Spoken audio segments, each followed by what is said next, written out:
வைரமுத்துவுக்கு support பண்ணுறாங்களா, இல்லை இளையராஜாவுக்கு support பண்ணுறாங்களா, இல்லை தயாரிப்பு நிறுவனத்துக்கு சப்போர்ட் பண்ணுறாங்களா வெற்றிமாறன் அப்படிங்கிற கேள்வி தான் எழுந்திருக்கு. இதை பற்றி டீட்டெயிலாக தான் பேச போகிறோம்.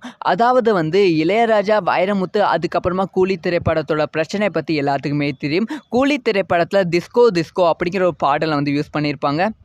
அது இளையராஜா அவர்களோட ஒரு திரைப்படத்தில் இளையராஜா பாடின பாடல். ஸோ அந்த பாடலை இளையராஜா பர்மிஷனே இல்லாமல் சன் டிவி நிறுவனம் யூஸ் பண்ணியிருக்காங்க அப்படின்னு சொல்லி இளையராஜா செம கோபப்பட்டு சன் டிவிக்கு நோட்டீஸ் அனுப்பியிருக்காங்க. அந்த பாடலை நீங்கள் நீக்க வேண்டும் அப்படின்னு சொல்லப்படுகிறது.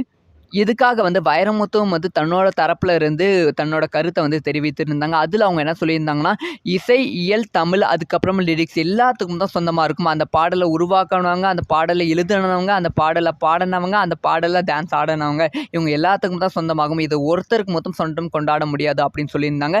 இந்த ஒரு பிரச்சனை எந்த செலிபிரிட்டிஸ் எந்த இன்டர்வியூ இல்லை எந்த ஈவெண்ட்டுக்கு போனாலும் ஆங்கர்ஸ் அதுக்கப்புறமா ரிப்போர்ட்டர்ஸ் கேட்க ஆரம்பிச்சிட்டாங்க.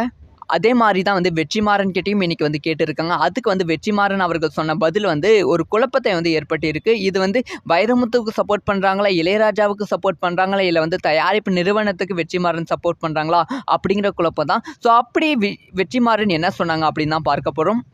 ஸோ வெற்றிமாறன் என்ன சொல்லியிருக்காருன்னா, பணம் ஈட்டும் நோக்கத்தில் தான் நாம் ஒவ்வொரு படத்திலும் வேலை செய்து கொண்டும் இருக்கிறோம். எனவே அதை உருவாக்கும் நபருக்கான உத்தரவாதமும் உரிமையும் தேவை என்பது எனது கருத்து அப்படின்னு சொல்லியிருக்காங்க.